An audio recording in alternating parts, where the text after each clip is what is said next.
Vuoi assaggiare una birra dove al suo interno scopri la specialità tipica friulana? Lumi Beer, il prodotto ricavato in 20 ettari di terreno coltivato orzodistico, biodiversità, performance ambientale.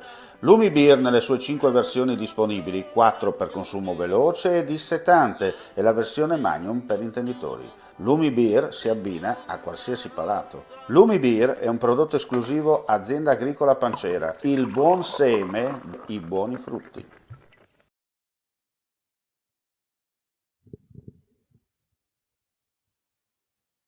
Un cordiale saluto gentili amici, ben ritrovati a questo secondo appuntamento con il nostro live per informazione su friulitv.net. Apriamo subito con la cronaca. È stata trovata priva di vita l'escursionista francese di 52 anni, residente ad Avignone, dispersa sulle Dolomiti friulane in comune di Barcis da lunedì pomeriggio. Il corpo è stato individuato questa mattina verso le 9:30 in un luogo molto impervio, durante un sorvolo dall'elicottero della Protezione Civile del Friuli Venezia Giulia. Constatato il decesso da parte del medico legale e ottenuto il nulla osta dalla procura di Pordenone, intorno alle 11:30 sono iniziate le difficili operazioni di recupero della salma a opera dei tecnici del soccorso alpino, dei vigili del fuoco e della Guardia di Finanza. Sul posto anche i carabinieri di Montereale e Valcellina. Escluse responsabilità di terzi. La donna è scivolata nei pressi di un torrente facendo un volo sulle rocce di alcuni metri, purtroppo fatali per lei.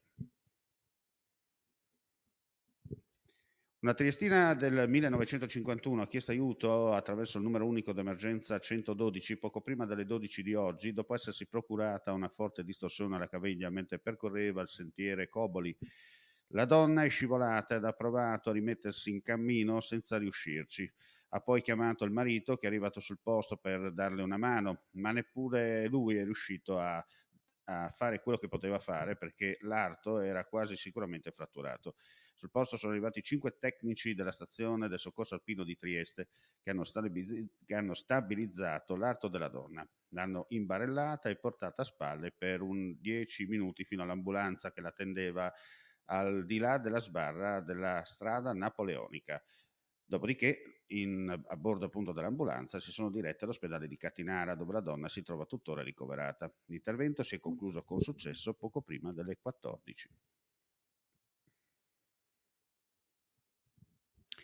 Oggi a Gorizia l'Italia è più Italia che altrove. È il messaggio che l'assessore regionale al patrimonio ha portato oggi a Gorizia in occasione delle celebrazioni del 74° anniversario della seconda redazione della città in ricordo del ritorno del tricolore il 16 settembre 1947, seguito all'occupazione titina. Alla cerimonia, tenutasi al Parco della Rimembranza, l'assessore regionale ha ricordato come la complessità delle vicende del confine orientale ha lasciato ferite aperte in quest'area, ma anche un maggior spirito di appartenenza. Soltanto quando la memoria diventerà storia si sarà realmente chiuso il capitolo sanguinoso delle 2 guerre mondiali. Ora che la viva memoria dei testimoni di allora va man mano disperdendosi con il passare degli anni, il dovere del ricordo sta nella ricerca della verità storica e in un rinascimento culturale che avrà il suo apice nel 2025 con la riunione di Gorizia e Nova Gorica sotto l'egida di Capitale Europea della Cultura Senza Confini.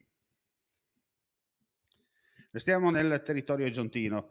La garanzia di un avvio d'anno in sicurezza nella scuola secondaria di primo grado a Cormons si deve alla capacità di risposta che la Regione Friuli Venezia Giulia ha dato con il pacchetto scuola. E quanto emerso oggi all'apertura dell'anno scolastico all'Istituto Comprensivo Cormonese Pascoli, che raggruppa 2 primarie, la Feltre e la Manzoni, e la secondaria di primo grado.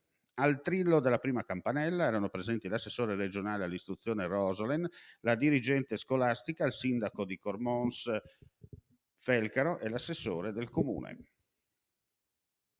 E con questo è tutto, grazie come sempre per la visione e l'ascolto, vi diamo appuntamento più tardi per un altro live, ulteriori aggiornamenti sul nostro sito www.friulitv.net. Buona giornata a tutti. Ehi, dico a te, vuoi un apparecchio acustico a costo zero? Acustica Friulana, via Visinale 16, Muzzana del Turniano, Udine. Telefono 334 27 67 731. Test dell'udito direttamente a domicilio, semplice e veloce.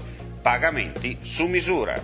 Non aspettare di non sentire. Campagna di prevenzione dei problemi uditivi.